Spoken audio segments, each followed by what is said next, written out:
This is What up, so bad. friendos? Welcome back. So when it comes to failed video games, we do have a rather alarmingly large, increasing number of examples to choose from when trying to pick the biggest failure.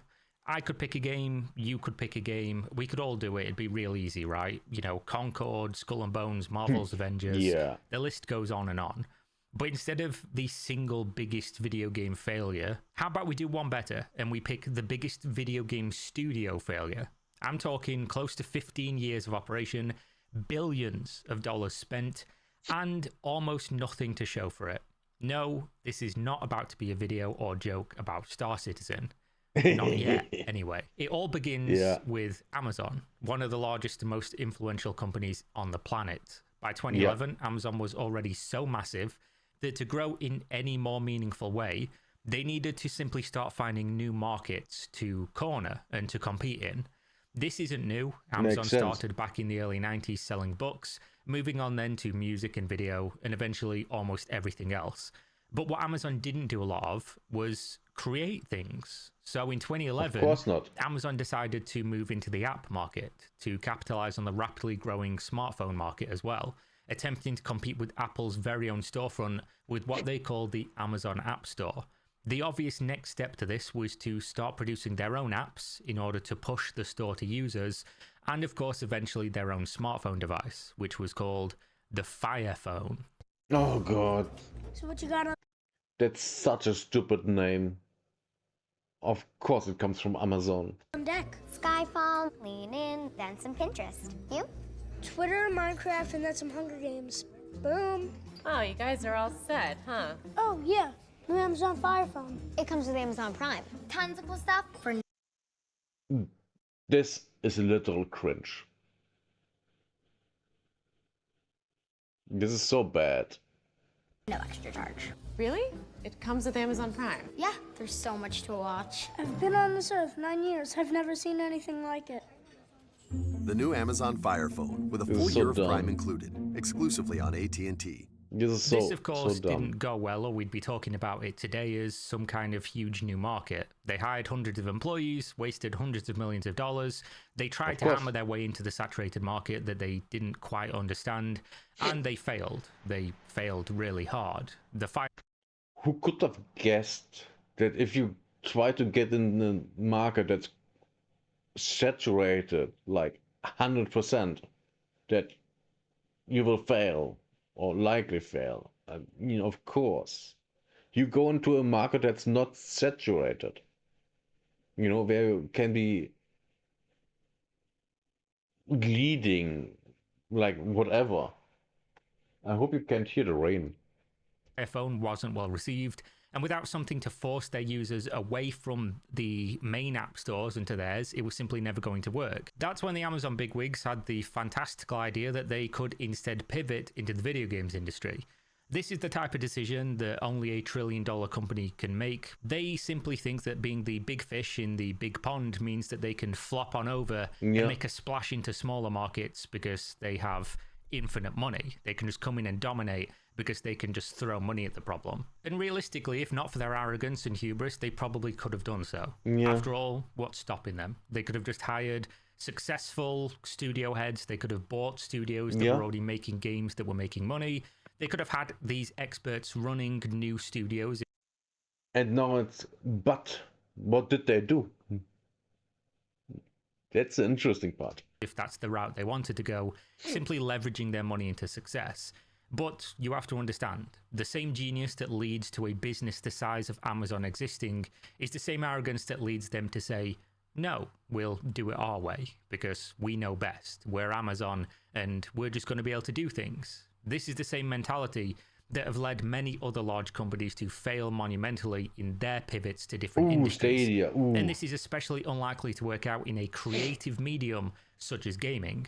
But Amazon at least started out with a serious splash. This began with a $1 billion acquisition of Twitch TV, the largest live streaming platform in the Western world. Twitch is synonymous with gamers, and except for YouTube, would be the single most valuable marketing tool on the planet for getting eyeballs on any new products. But Twitch is mismanaged. That's a problem. And that's why Kick is rising and Twitch is going down. Especially video games. Alongside the purchase of Twitch, Amazon began another process of hiring some of the most talented minds in the games industry, setting up video game studios across the United States, and beginning their march towards what I'm absolutely sure they thought would be an easier victory than their short-lived battle with the smartphone market. This was all off to a great start. Experts, a massive marketing platform. Amazon were making the exact right moves. They were putting the money in the right places. Now all they needed was somebody to manage everything, and it would probably work out. Unfortunately, this would be a very different video if this wasn't the case. Amazon made the first and immediately lethal mistake, which is still being paid for today, billions of dollars and 11 years later. Instead of hiring an experienced and native to the industry professional to run the gaming division, they promoted this guy, Mike Frazzini. Mike, Whoever of that course, is. was a smart guy. He'd worked his way up through the ranks at Amazon since 2004, starting as a product manager for Amazon's affiliate marketing program, Okay. before then moving on to the book category in a position of leadership for the next 3.5 years. Okay. It's said that Jeff Bezos personally liked Mike, and being so great at what he has done for the company landed him this new, huge opportunity. Okay. To move through the company at such pace, clearly, Mike was good at what he was doing, but Mike also knew nothing about video games or And here's the problem. Why would you put someone into a position of, leading the video game division if they have no clue about video games? That's a problem. So we see where it all this is where all the problems started for the video game division of Amazon. The problem is the head. The head is rotten. leading people who do. Mike wasn't even a gamer himself, if the behind-the-scenes info is to be believed. This decision from Amazon and for Mike to accept came from a place of hubris that only the successful or the delusional can attain in life. I mean, think of it like this. Amazon is so successful at most other things that they do, they thought they could simply waltz into the games industry and have it all work out. Mike Frazzini was so successful at helping Amazon sell books, he thought he could create, direct, and lead a multi-billion-dollar gaming division in their first ever venture into the unknown.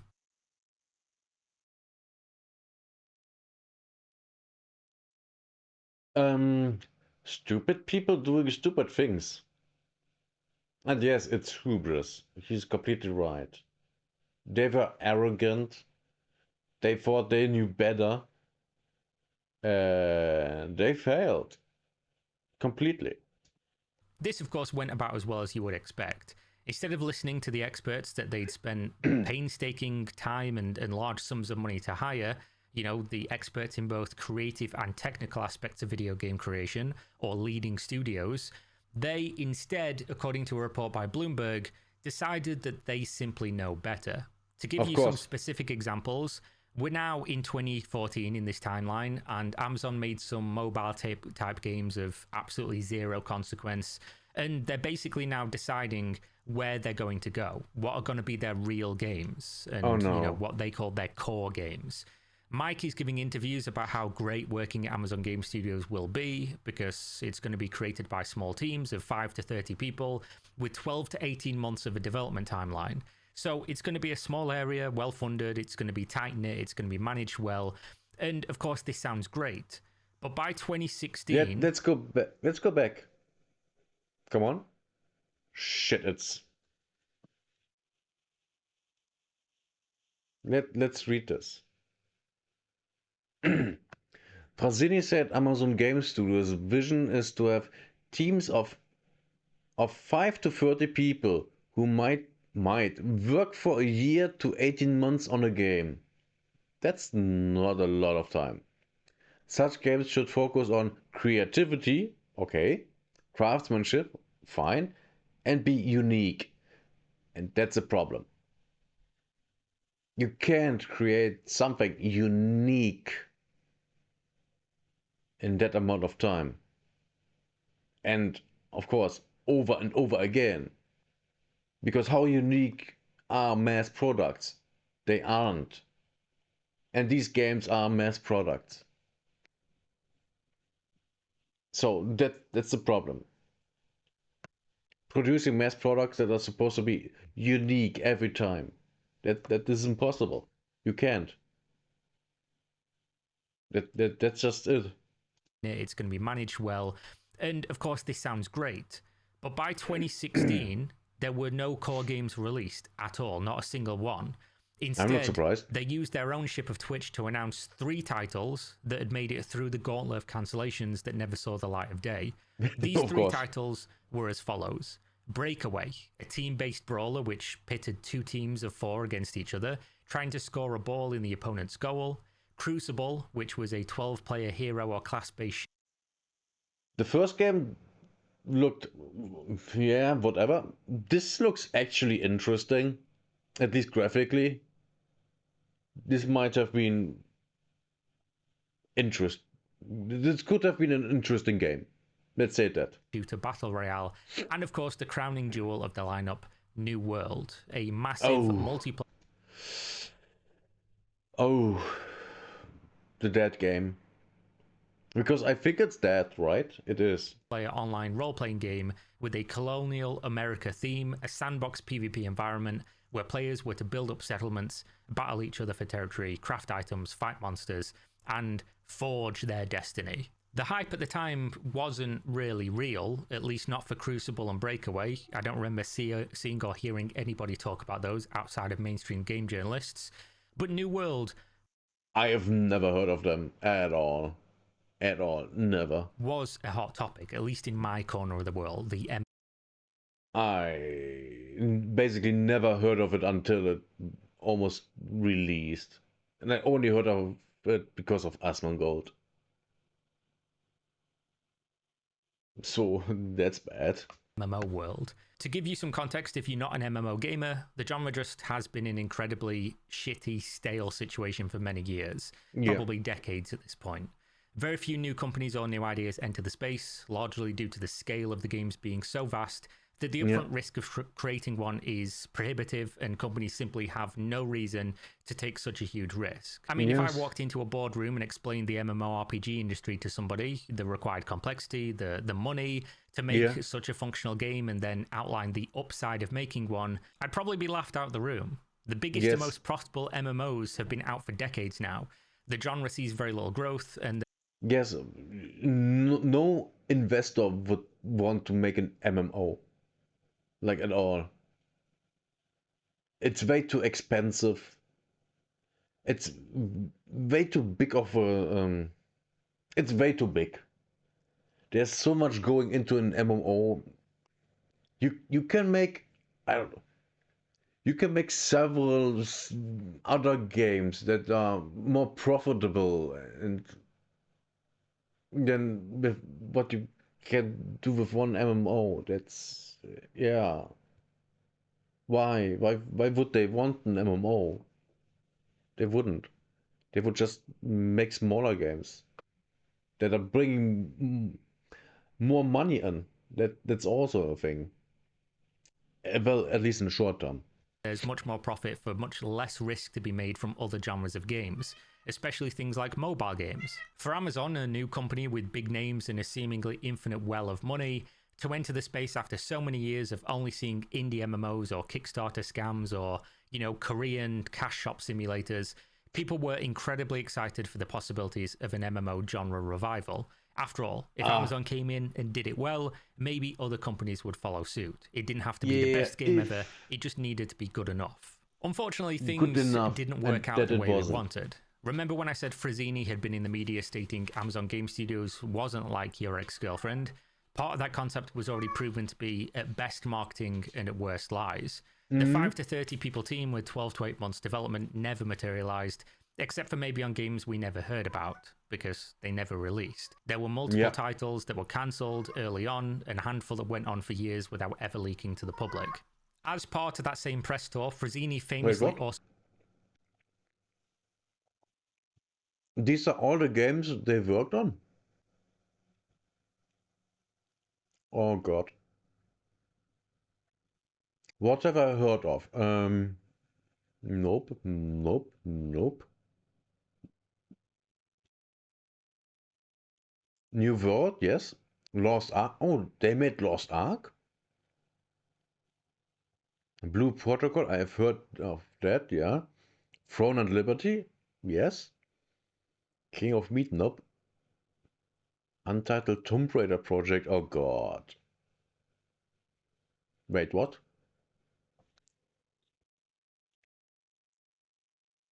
Wait, what's this list? What? Have I missed? What? Oh, Amazon's, yeah, okay.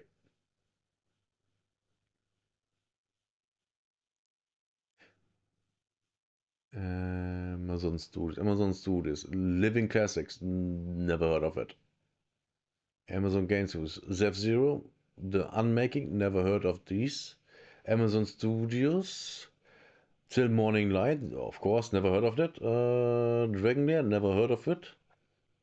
The Grand Tour game, never heard of it. New World, yes. And where is Amazon Games? Orange County, Untitled, The Lord of the Rings MM. Oh Jesus, yeah, I've heard of that. Yeah, no one, nah.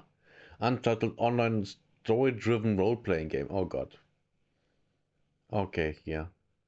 Why is what? Why can I? Oh, YouTube is so bad. Okay. Yeah, I've heard of 2 of the games they made. That's it. Also talked about employees having the ability to shape the technology being used while they were working on the video games. This, again, Great. according to a Bloomberg report from Jason Schreier and Priya Anand, accurately titled "Amazon can make just about anything except a good video game," proved Yes. that what Frazzini was saying was what I lovingly refer to as Billy bullshit. At the time, 2016, nobody knew any of this was going on. Publicly, we were of course excited for New World. Privately, the company was what we can only describe as a complete disaster. One thing many Yes. casual gamers never really think about is how the sausage is made. And by that I mean, how do we get to the video games that we eventually purchase and play? Aside from, who is involved, one of the biggest and most critically important decisions about making a video game is what technology are we going to use? How are we going to bring this thing to life? A simplification of this can be, which game engine do we use? So Yes. by the time Amazon Game Studios were faced with this decision, there were 2 industry prominent options to choose from.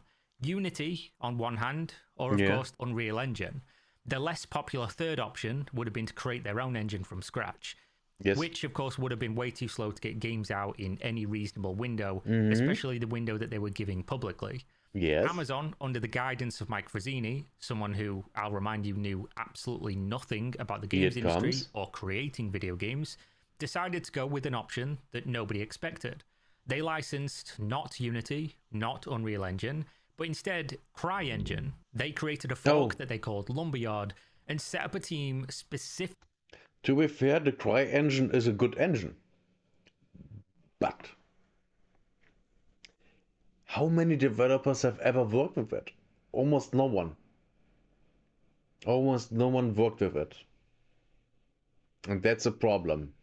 Specifically, where their only focus was to make Lumberyard their own in-house engine to be used not only for all future games, but to potentially be released to the public, hoping to integrate the Amazon Web Services and of course compete with the already dominant Unreal Engine. This, yet again, is the decision of somebody who just has a level of arrogance and hubris that is really hard to put into words. I'll sum it up for you, of course. Amazon and agree. Mike are entering a space where they have no experience. They're trying to create a video game in the hardest genre imaginable. They're doing Yeah. so with a brand new team who have never worked together. And not only No. do they want to do all of that and see success, but they're also going to shoehorn in competition in the video game engine market and bundle in their networking solution at the exact same time. That's It's basically, dumb. let's just use this stone to kill not one bird, not 2 birds, but every bird on the planet. While Yeah, if you create a game studio, you start small.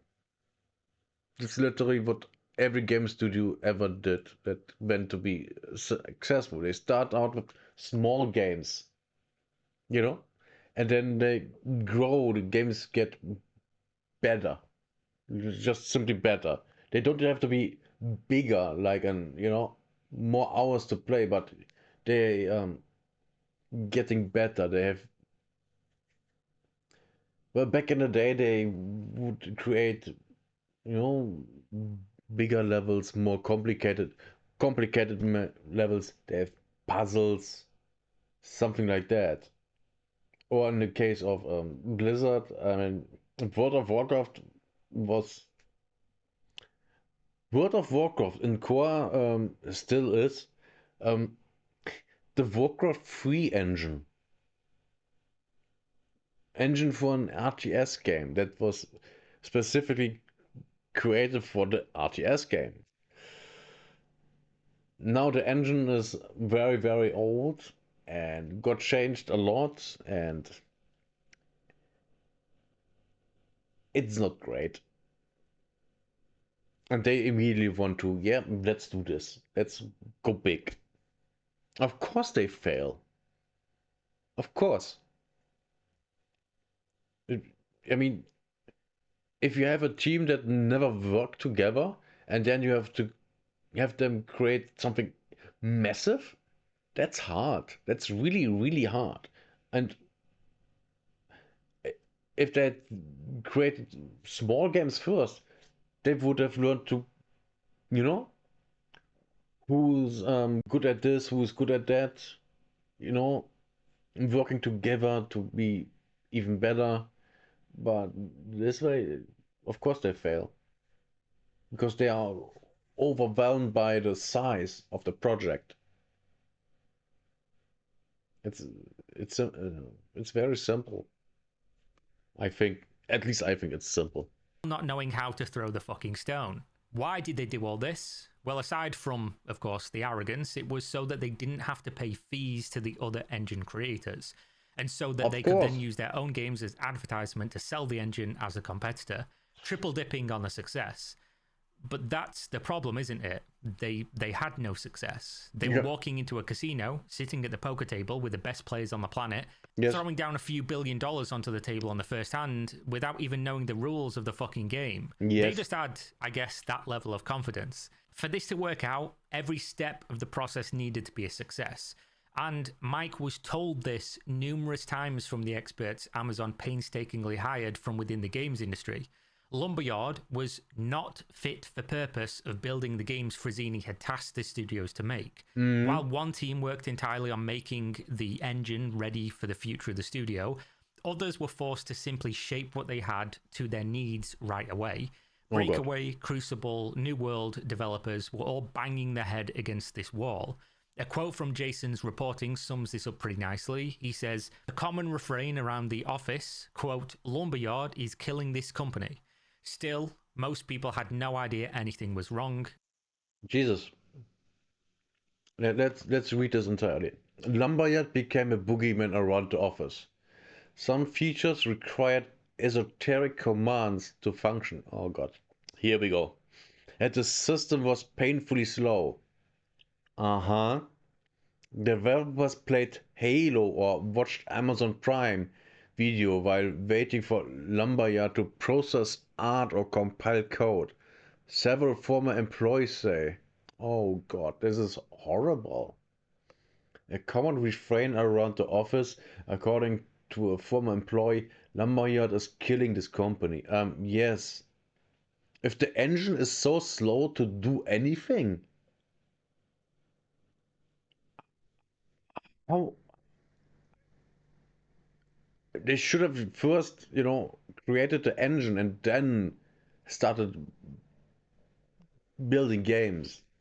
This is insane. This is insane. If the engine takes so long to do anything, how the hell would you work with it? And the industry as a whole was excited or worried about Amazon's position. After all, if they got things right, who could really compete with such a financial powerhouse? It could be that they'd put a bunch of other studios out of business by simply doing what they've done for years, being Amazon. But at this stage that we're in, I think the public understands more and more each year that money simply doesn't make good video games. With the growing budget of AAA games... Of course not. They are literally hobby developers out there that make better games than Amazon. No, they aren't that big, but they are good. They are one person developer studios that create indie games and sell them on Steam very successfully. I mean, Vampire Survivors, one man, very successful game, awesome. How can Amazon not to create something like that? Because they think too big. That's also a problem. Thinking too big, you know, being the greatest and all the stuff gets in your way of, you know, looking into what's realistic. I mean, small games make money if they are really good, and a lot of small games are really good, and a lot of big games aren't good. And New World basically is a case of that. We've seen more and more colossal failures of a magnitude we've never experienced. Studios have increased their spending on corporate expenditure, given less control to creatives who care about the product, and they are quickly finding out money isn't a substitute for originality, care, respect for the customer's time, and of course... No shit. I mean, look at Concord. Over 400 million. It's trash. It was trash. Why? Because the people that made the game are trash. They're just soulless creatures that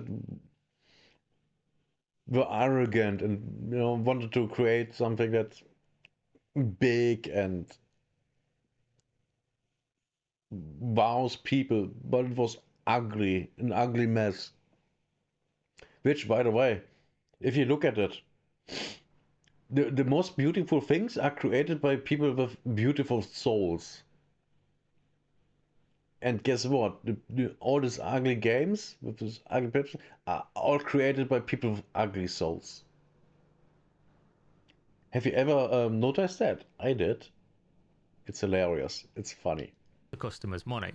Smaller, more agile and streamlined studios are not only competing, but beating larger legacy companies with a fraction of their budget and manpower, because their decision makers are connected to the games that are being made for the gamers. And the budget isn't inflated with large numbers of executives, lawyers, marketers, and people who don't directly interface or relate to the game design or gameplay. For example, Tower Dominion.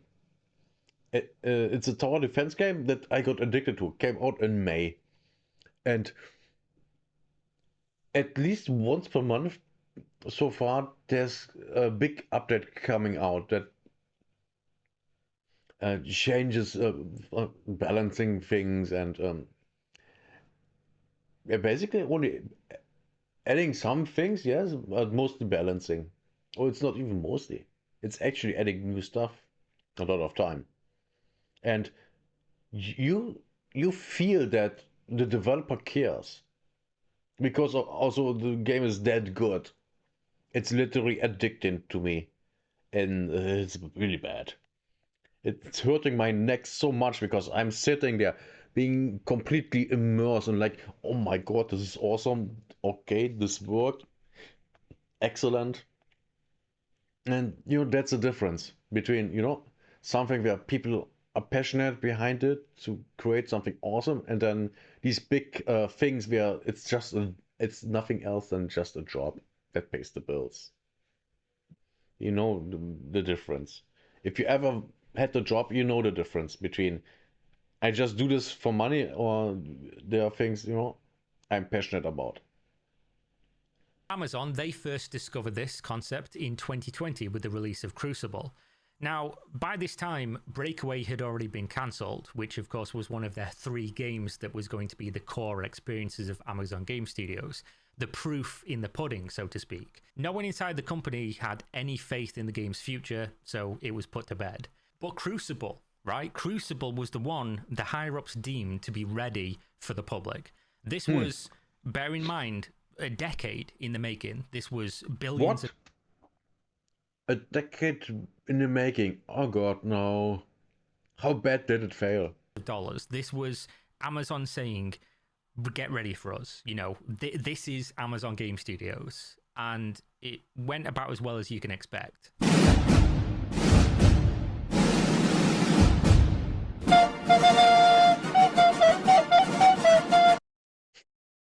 Now this is bad. This is bad. For 10 years? And 10 years in development. This is horrible. And I've never heard of this game. So it must be really, really, really bad. They've lost probably tens of millions or hundreds of millions of dollars with this. Oh Jesus, this is bad.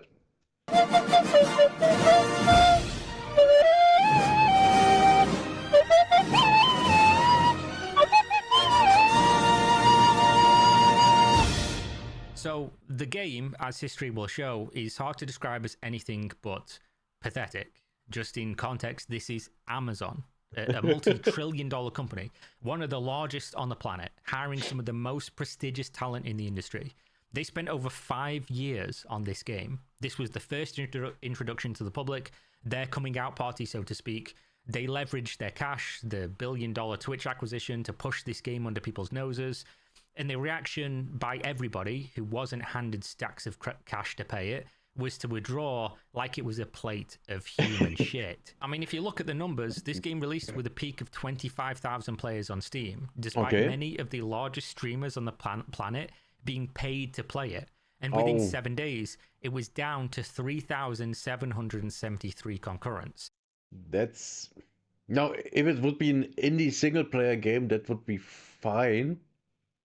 You know, if it any single player game that, I don't know, costs $20, that's really good. That's fine. You made your money. Go to the next project. But this, no. Within 14 days of launch, the game couldn't hold on to a play count above 1,000. There's games on Steam that release with $0 marketing that nobody's ever heard of from one guy made in his basement with like 2 years of experience that have more players than this a decade after release. And of course, accepting that this was the case, looking at the objective numbers, the objective analysis of what the game was, the reviews, the critical reception, Frazzini didn't come out and say, yeah, we fucked up, guys, he's not very good. He instead said, quote, one of the things that we hear often from people who try Crucible is that it feels unique. I'll, of course, finish the sentence for Mike here. It was uniquely shit, which is, of course, why nobody wanted to play it. Despite Frazzini's spin on the blatant failure, Amazon moved quickly to mercy kill the game, first moving it to what they called a closed beta within a month of the game fully releasing, and then a few weeks later, the game was dead. Like the Red Wedding from Game of Thrones, a dagger in the back and a whisper in the ear, the Frazzini sends his regards. At this point, Amazon Game Studios were drowning, having cancelled every project before it ever went public, and then thoroughly embarrassing themselves with Crucible. Amazon Game Studios now had 2 things going for them. New World was still highly anticipated, and this is where I enter the story a little bit, because at this time I was making myself incredibly unpopular in the New World communities for spreading the word that things were not as they seemed. Before Crucible even released and failed, I'd already been making videos discussing the internal issues with New World as early as 2019. The game was in a playable alpha state, though users were required to sign a non-disclosure agreement to gain access to that playtest. Okay, yeah, but that's kind of the norm. You know, having a non-disclosure until a certain point. Likely when the game comes out, that's normal. I never accepted access or played the game myself to respect that agreement. But in my coverage of everything MMO related, I had access to tons of behind the scenes information from sources current or former at Amazon Game Studios, as well as people who were in those tests. What we knew about New World had completely changed in a very short period of time, and having followed the games industry for so long, I knew that this would mean utter failure for the game. New World was originally developed for over 5 years as a sandbox PvP-focused MMORPG, which is a very distinct type of gameplay. Think of... Yes, it's a very distinct type of gameplay, and it doesn't have a huge audience. No, the fans are very loud, but there aren't many of them. And that's why none of these games that are like that ever succeed. The audience is just not there. It's too small. That's the problem. The majority of people wants an MMO that's kind of story driven and PvE. They don't actually care about PvP because it's just like Asmongold said, the PvP in MMOs is never good. Yeah, because it's never the focus. Because you have to have PvE for your PvE players or people that want to do PvE. And if you wanted to make a PvP game, just make a PvP game. And then you have to, you know, go into competition with all these other games that are PvP games. And New World just can't do that. It's not good enough for that. It's that simple. Rust, a framework of things you can do with no clear direction or scripted events or very heavy structure. This is in contrast to what people refer to as a theme park game, like the most popular MMORPG World of Warcraft. Theme park games require hundreds, thousands of hours of scripted, handheld content to guide a player from the very beginning until a hopefully long-lasting end game.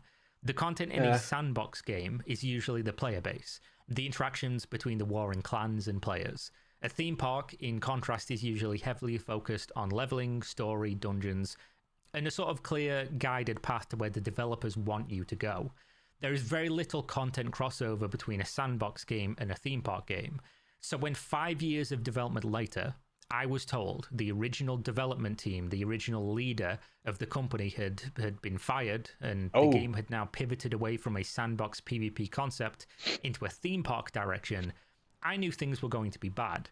This information was not currently public, and I was one of the few channels talking about it, which made for much of the community to be very upset at me, saying I was a liar or an outrage merchant. That's massive. You know, not entirely untrue from current day, I guess. I realized at that time that being early is the same as being wrong. New World continued to limp towards their goal of an entirely different style of game, and they released eventually, after much testing, to some monstrous success in 2021, reaching 913,000 concurrent players on Steam. The game lacked for nothing in terms of a recipe for success. They have lost basically, I think it's 99% of the audience. It's something about that. It's at least on Steam. And that's bad. That's really bad. For an MMO, that's horrible. That's really bad. Except for the one thing that was going to see success long term, a good game. They had the marketing of the biggest gaming YouTubers and Twitch streamers. They had so many people purchase the game that the barrier for returning to see new content releases didn't exist, and yet the game fell off almost immediately. To Amazon Game Studios' credit, their failure is not due to a lack of trying or a lack of support. The game has seen multiple expansions and overhauls, but that hasn't stopped the game from falling from that 900,000 player peak to less than 9,000, losing 99% of their player base in just under 4 years. They're now even having to close entire regions of the game and merging them onto servers that they probably have bad ping on. Which, at this stage of the game's life, makes sense and is obviously a cost-cutting measure because they simply don't have enough people playing in those regions. And as anybody knows, in a game that focuses on players and that needs a strong player base to continue, it's a snowball rolling downhill. As soon as you start seeing closure notices for servers, It basically means the population is in such a decline that it's likely to continue as Yes. more and more people quit, which leaves less people to do stuff with for the other people that are playing, which causes them to quit, which then continues to have a knock-on effect. This Yes. is essentially the death spiral of a live service game. To go into the specific issues with New World would basically be a waste of time. There'd be too many to list for this video. Suffice to say, Amazon had created an amazing world, a visual style, audio, and a sense of scale that was simply above and beyond most other games in the industry. In fact, I'd say it's one of the best in terms of being in the world that I've ever played. But once you got beyond the aesthetic, once you got beyond being in the world, there was simply no meat to the game. There wasn't anything to keep you satisfied or full. They developed for one style of game throughout the majority of its lifespan, and then tried to pivot from something unique to an already dominated market, offering none of the nostalgia, substance, or longevity that those competitors already have as an advantage. They basically traded in their unique concept that could have seen some success for an attempt at a larger success, and in the process lost the only thing that they had going for them. Yep. Speculation as to why they did this, well, you can go any way with it, but me personally, I think because the studio had planned for 3 games to release, they tried to develop 7 or so, and New World was basically the only last man standing. The other games Yeah. that had been cancelled before being seen by the public, cancelled after being seen by the public, or unceremoniously shot behind a woodshed. What was left instead was New World, and they wanted this game to be as successful as possible, so they tried to copy what would have made it the most successful. But what they actually had was a lack of content, a lack of clear direction for what the game was supposed to be, a broken game engine that was full of game-breaking duplication bugs, poor performance, and nothing to do after the first, admittedly fun few dozens of hours of the game. And that was at release. That's but bad. if we fast forward current day, despite 4 more years of game development on New World, the vast, overwhelming majority of population have decided, even though it would cost $0 to return and try out the game they purchased in 2021, New World is simply not worth the time or the consideration. Which takes us away from New World and brings us to the one successful thing Amazon Game Studios have done in their decade of failure. Publishing other people's games. Amazon Game Studios partnered first with South Korean developer Smilegate to bring their successful and highly anticipated MMO Lost Ark to the global market. Isn't that funny? Isn't that funny? All the games they made failed. But, you know, paying actual studios that exist, you know, paying their projects and publishing them, that succeeds. Oh my god, who could have guessed? Oh my god. This is like a Scooby-Doo mystery. How could this happen? Oh, I don't know, maybe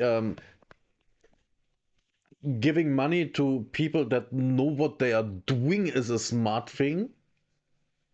Maybe that's it.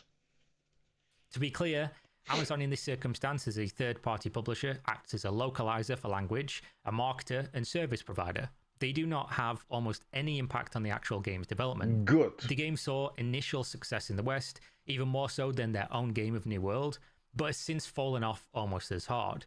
Lost Ark can't be counted as Amazon's success or failure, but the deal will have been a welcome increase in their revenue for what amounts to very little work compared to making their own game, which so far they didn't do very well at. Since then, Amazon Game Studios have signed similar publishing agreements to bring other games to the global market, but that also hasn't gone to plan either. Blue Protocol, developed by Bandai Namco, failed so badly in Japan that they cancelled the game before Amazon ever got a chance to launch it in the West. And then Throne in Liberty, again from South Korea, this time from NCSoft, had released, seen a fraction of the success of Lost Ark, and had an almost immediate monumental drop-off in popularity. So to date, Amazon have published some other people's games to limited success, but they failed to create anything except a reputation of failure. Half a dozen games or more were developed internally at Amazon Game Studios, with only 2 ever releasing.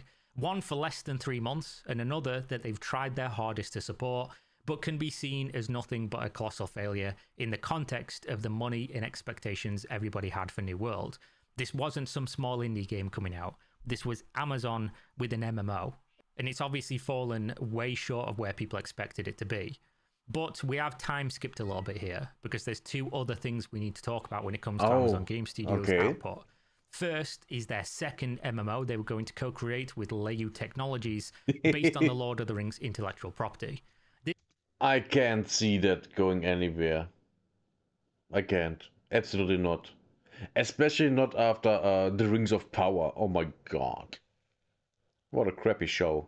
And no, I didn't watch it. I just saw videos about it and oh my god. It's so bad.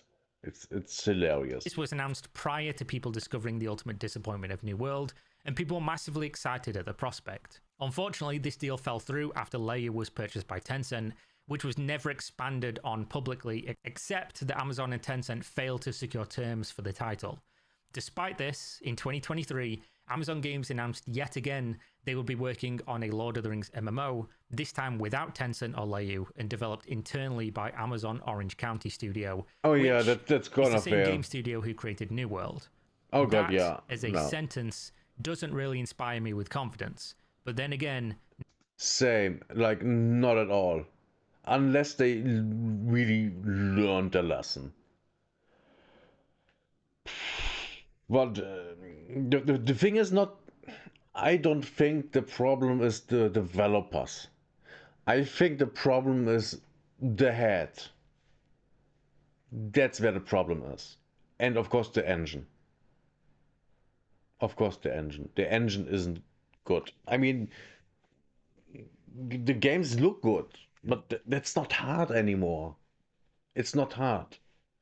The technology is there and you can just make good looking games, of course, yeah. But that doesn't mean they have style. That's also a thing. You know, there's a difference between good looking and stylish. They're two different things. And I prefer stylish over good looking. But that's personal opinion. And everyone can prioritize their what they prefer. Because it's literally just optics.